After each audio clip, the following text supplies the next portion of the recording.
Hello students, welcome to Alfor's e-learning. So regarding the interference, I will remind once again.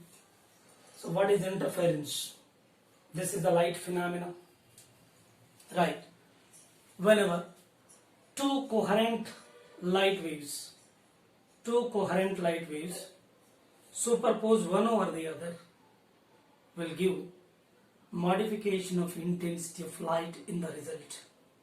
Means the light in the result giving a maximum intensity or minimum intensity. So that can obtain on the screen the light interference phenomena on the screen. So series of alternate bright and dark bands will appear. So that phenomena is known as interference. Simply say the modification of intensity of light due to superposition of two or more coherent light waves known as interference. Okay, here, so very important point to get the interference phenomena, that sustained interference phenomena, stable interference phenomena to see on the screen. So we need coherent light waves. What are the coherent light waves? From where we are getting these coherent light waves? Two light waves of same frequency may differ in amplitude but maintain the constant phase difference or zero phase difference over a distance, and time is known as coherent light waves. Once again I repeat, two light waves which are having same frequency may differ in amplitude, having constant phase difference and maintain the constant phase difference or zero phase difference over a distance and time, known as coherent light waves. Okay, so these coherent light waves really can be obtained from two individual sources, light sources. Is it possible? Let us verify this. So when we go for a material, so it is composed by atoms. When we consider one atom, when it is at excited state, definitely the electron will excite up to the higher energy level by taking energy. Whenever it is at excited state, the electron is taking transition from lower energy to the higher energy level. But here the electron will not stay for a long time. The maximum how much time it will stay there, it is of 10 power minus 8 seconds will stay there. 10 power minus 8 seconds will stay there, and again it is taking transition from higher energy level to or excited energy level to the ground level. So during this transition, definitely it loses some amount of energy in the form of photons. That energy will release, that is E is equal to h nu. This energy will released. So this energy will released that randomly and rapidly. For every 10 power minus 8 seconds, this energy will be released while it is taking transition from higher energy level to the lower energy level. That is randomly, rapidly happening. Therefore, when we consider two independent sources, for independent sources, in case of light, it is not at all bulk property. See here, whenever we consider light source, in case of light, so we consider the one atom. What is happening there? When atom is excited state, then the electron is at a higher energy level. So that will not stay for a long time. That will stay maximum 10 power minus 8 seconds, and definitely it is coming down and giving its energy. Right? So light is not a bulk property of matter. It is not a bulk property of matter. As a whole, all atoms together, So which is not deciding the property. Actually here it is the property of each individual atom.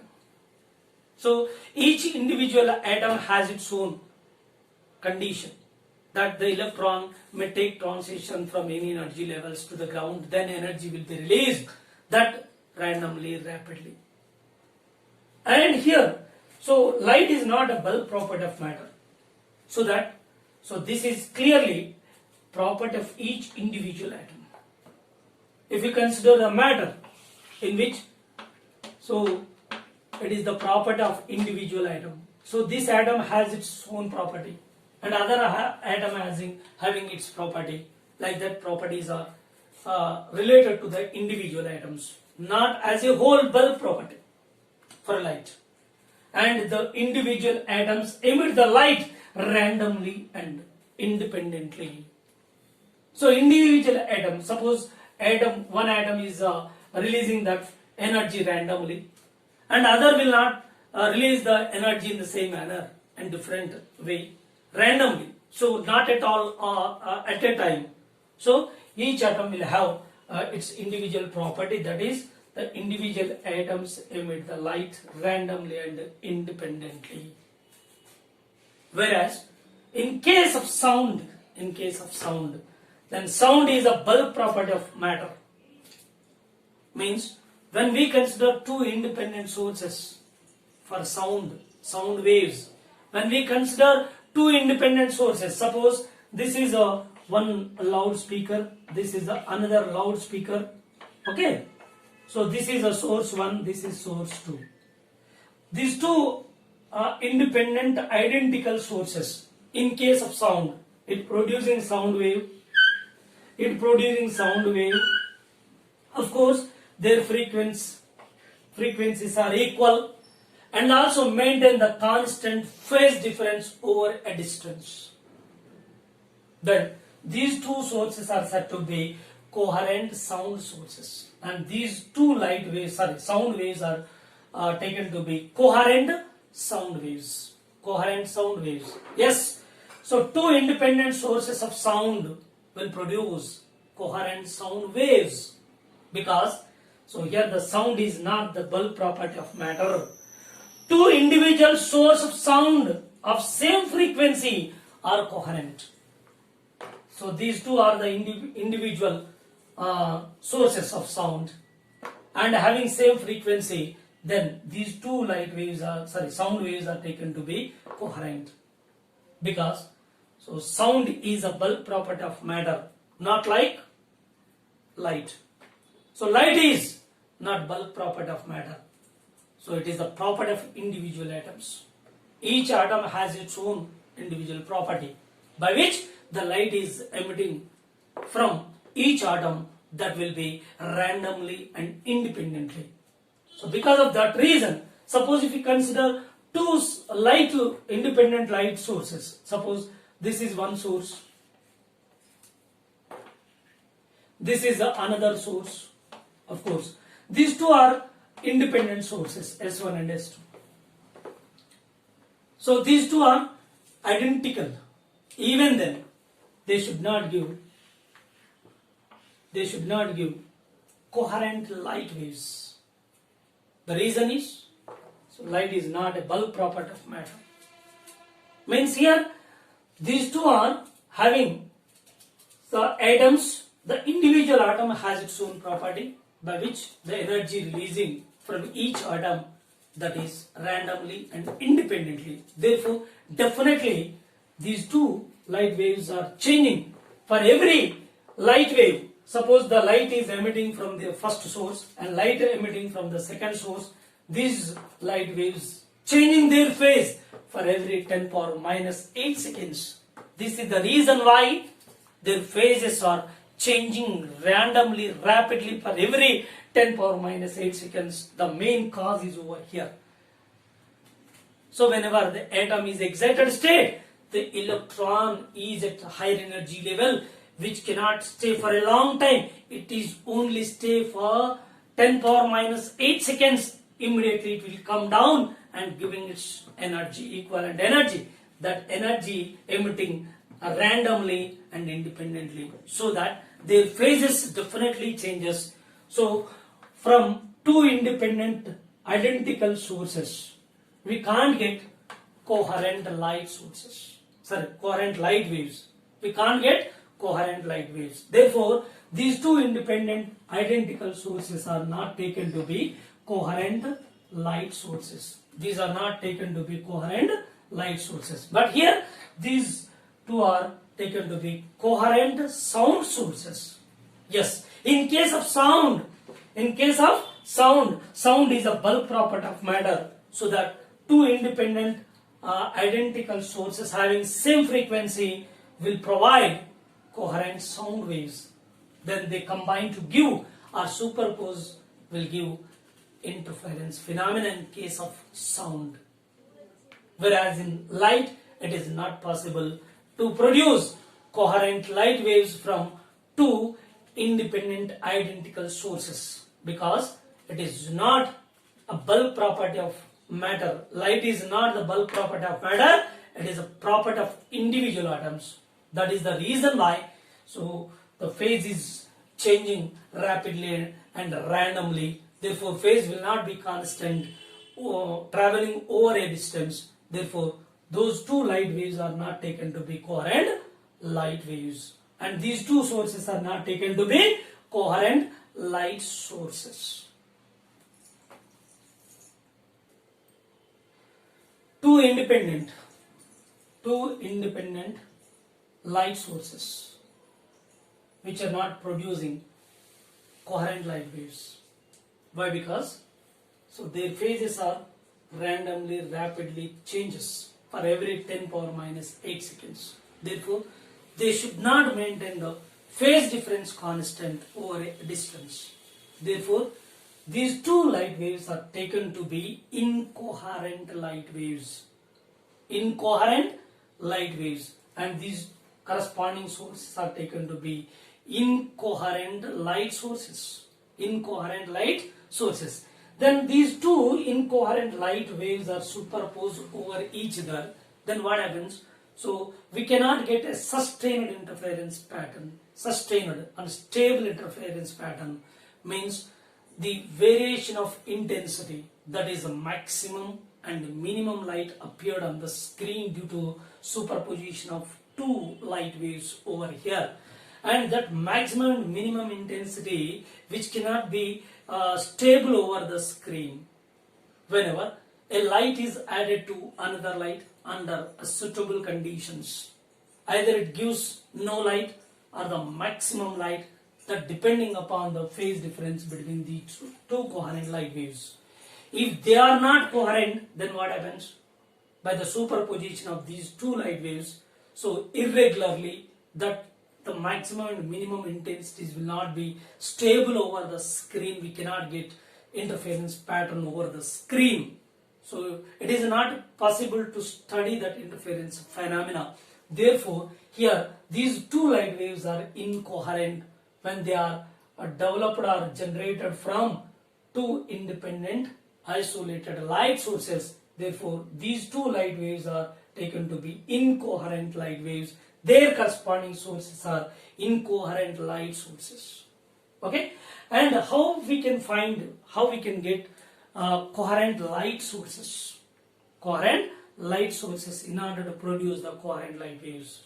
But of course, here two independent identical sources are not coherent. They should not give coherent light waves. Then how we can get coherent light waves? So that is possible whenever two virtual sources are differentiated from a single source. How? See, this is a single source of light, and there is a one cardboard. For example, there is a cardboard. Okay, over this cardboard, suppose we consider a cardboard. Suppose this is a cardboard. For this cardboard, two pinholes or slits are made over it. Two slits are made over it. Okay, then this is keeping in front of a single source. Then what happens?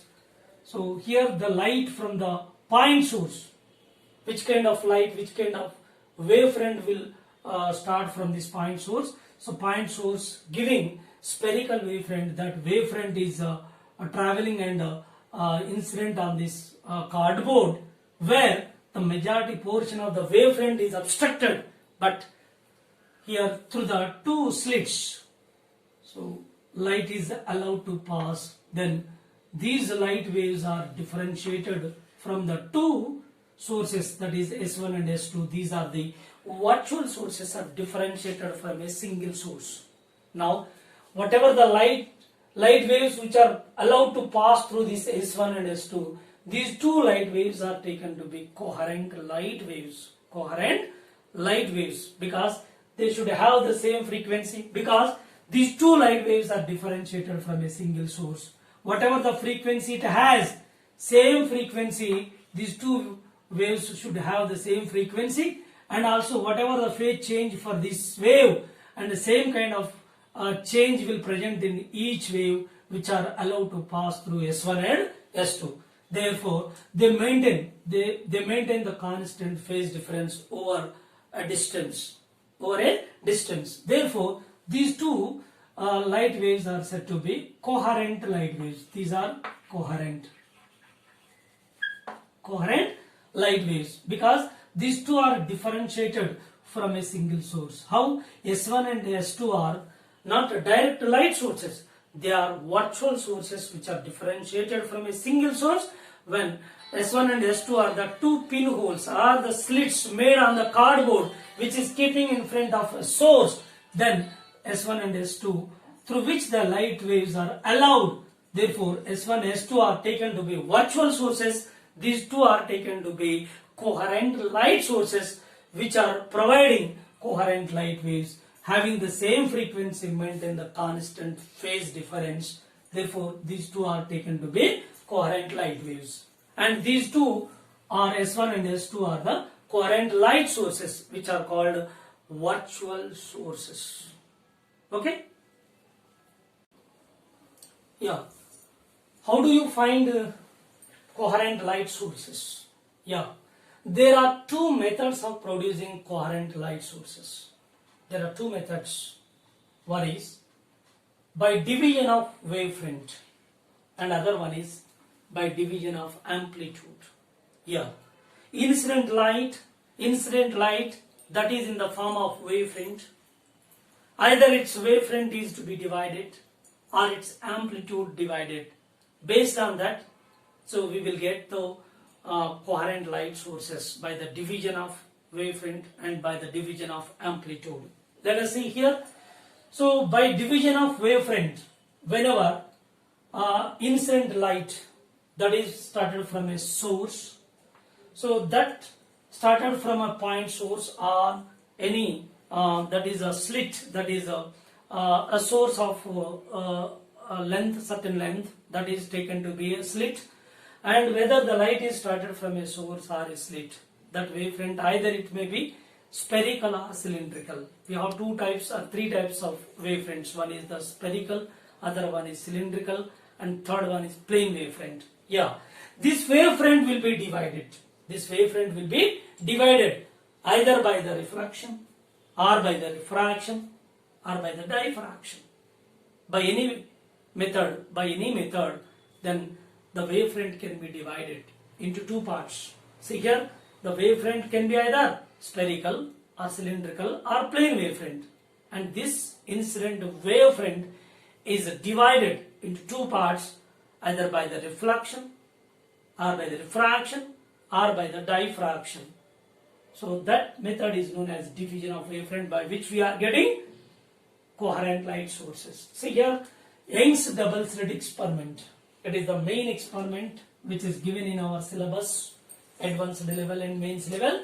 That Young's double-slit experiment, where a point source is considered from which a spherical wavefront is started. This spherical wavefront incident on two slits made on the cardboard, which is the obstructed majority part, and remaining part which is allowed to pass through the pinholes by the diffraction over here. This wavefront will be divided into two parts, and this is one wave and this is another wave.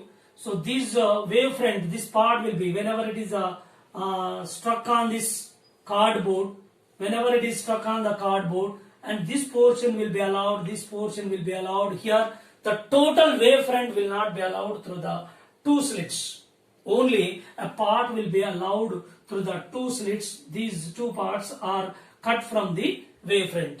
Means it is dividing the wavefront. So here the wavefront is divided and they allow to pass through the two slits. They are taken to be two coherent light waves. Their corresponding virtual sources S1 and S2 are said to be coherent light sources. These two light sources are obtained by the division of wavefront here. And go for the second one, Fresnel's biprism method. So here we consider two prisms, isosceles prisms. Here the two prisms are placed together as shown in the diagram. This is A, B and C. This is the prism. So on this prism, near this prism, a point source is kept symmetrically. Then the light is incident on this prism's upper part and lower part undergoes refraction. Here, by the refraction of light, what kind of light is traveling from here? It is a point source, it is a spherical wavefront. Spherical wavefront is struck on this prism. So, upper part, that wavefront, due to refraction of light and its corresponding image is obtained when it is extended back. Here it is S1 is the image of this source due to upper part by the refraction of light, and due to lower part after refraction one more image is obtained over here. This is S2 and S1 and S2. These two are the virtual sources obtained by the refraction of light due to this Fresnel's biprism. And these two light sources, S1 and S2 virtual sources, are taken to be coherent light sources. This is because of division of wavefront. Here the wavefront upper part will be divided and half of the wavefront is divided to upper and the remaining half will be divided and incident on the lower part, and refraction takes place giving two coherent light sources. This is by Fresnel's biprism method. And third one is Lloyd's single mirror. So here by the reflection of reflection of wavefront on the single mirror, then you will get coherent light sources. How? Let us consider here its corresponding diagram. This is a single source, is kept over here above the plane mirror. So wavefront is spherical wavefront incident on it, then that will be undergoes reflection. So its corresponding image is obtained over here. Now source and its corresponding image, these two are taken to be coherent light sources. Whatever the light is giving by single source, it has certain frequency and also having its phase, and similarly its image will also having the same frequency. The same kind of phases will be occurring and maintaining constant phase difference, which are originating from a real source and the virtual source, and as a result they superpose will give the interference phenomena. So here the wavefront is dividing, that is by its image formed in the plane mirror. This is taken to be virtual source. This is one source, this is another source. By these two sources, the two coherent light waves superposed will give the interference phenomena. So here as a whole, Young's double-slit experiment, Fresnel biprism method and Lloyd's single mirror method, these three belongs to division of wavefront by which two coherent light sources, which are virtual sources, are obtained, by which two coherent light waves are obtained. Those superposed will give the interference of phenomena. See here, these two light waves are coherent. Here this wave and this wave, these two are superposed and giving interference phenomena in biprism, and also here real source and virtual source by which two light waves superposed will give interference phenomena. This is happening by the division of wavefront, and go for another part by division of amplitude. So whenever the incident light the light which is started from the source and its amplitude will divide it into two parts, either by the refraction, by reflection. So that amplitude is dividing into two parts, where we will get virtual sources. They are taken to be coherent light sources. So examples are Newton's rings. This is one experiment which gives Newton rings, where the amplitude will be divided. Newton's rings, in which the amplitude is divided by the division of amplitude and superpose, will give the interference phenomena. And second one is Mikaelsons Interferometer. This is another one. So this portion was not there in our syllabus. Only this portion we will discuss, that Young's double-slit experiment and Fresnel's biprism and Lloyd's mirror, single mirror methods. Okay, right. Now the condition for steady interference, condition for sustained interference. So what are the conditions? The first one is the two sources must be coherent. Already we discussed this point. If they are incoherent and we cannot get sustained or steady interference pattern on the screen, it is not possible. Therefore, in order to study the interference pattern on the screen, so two sources must be coherent. And second point is, two sources must be narrow. So if it is not narrow, suppose big size, what happens here? The fringes are obtained on the screen, even then they are very small in size, we cannot be observed clearly. Therefore, so the sources must be narrow. And third one is, two sources must be close together. So this is also condition.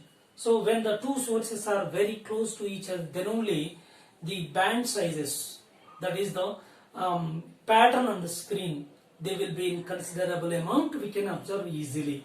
So we can study easily. Therefore, these three conditions must be followed, that the two sources must be coherent, two sources must be narrow, and third one is, two sources must be close together.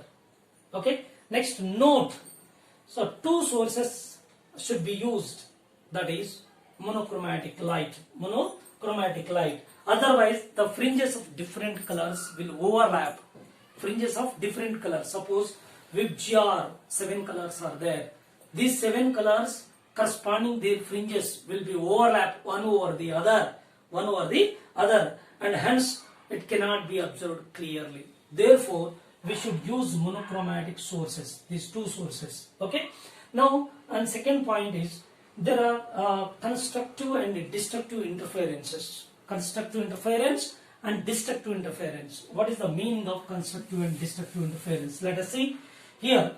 Two light sources, they are the coherent sources from which the coherent light waves are started. See, let us consider. This is S1, this is S2, this is point source S. Here, S1 and S2, these two are the coherent light sources. From these two light sources, then coherent light waves are obtained. So this is also coherent light wave. See, one more wave.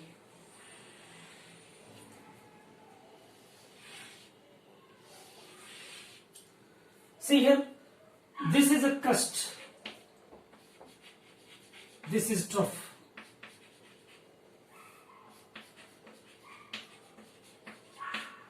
Crust, trough.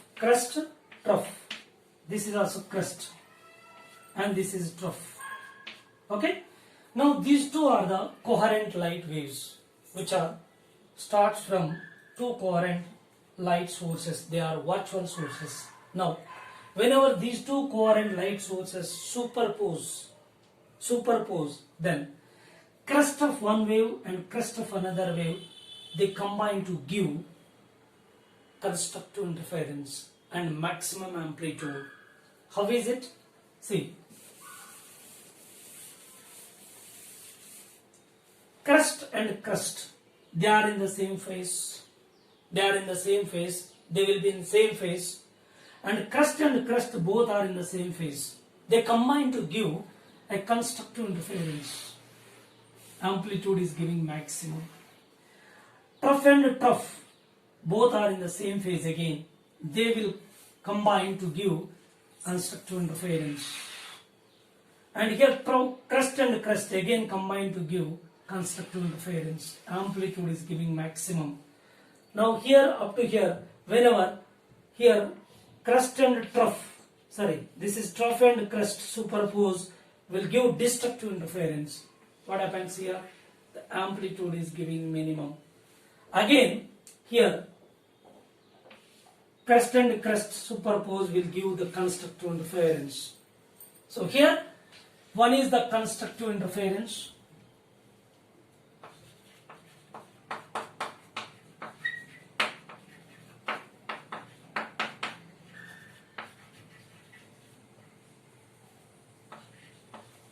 And second one is the destructive interference.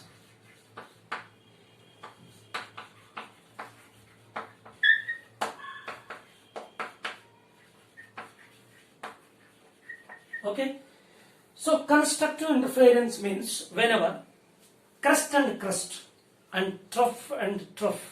superpose will give the amplitude maximum in the result. That is known as constructive interference.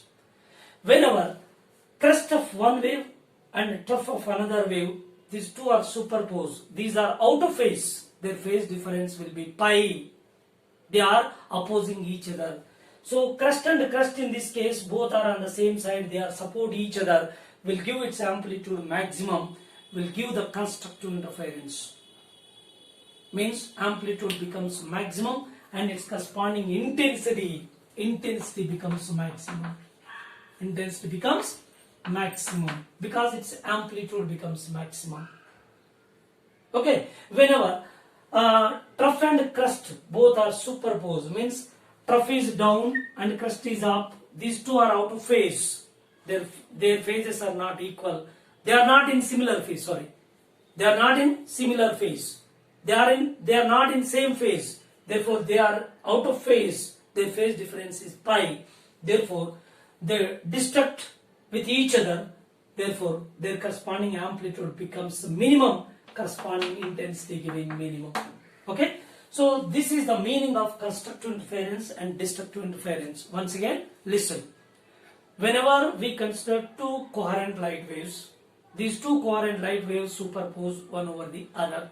When crest of one wave and crest of another wave, or trough of one wave, trough of another wave superpose, will give the constructive interference because their amplitude is giving maximum.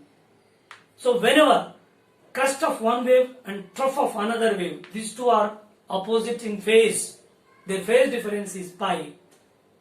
So these two will be destruct with each other, therefore as a result we are getting the amplitude is minimum. So its corresponding intensity will be minimum. So this is the way to take the constructive interference and destructive interference. Constructive and destructive interference. For the constructive interference, the two wavelets or two waves, those should be in the same phase. For destructive, they will be in out of phase. So this is the meaning of constructive and destructive interferences.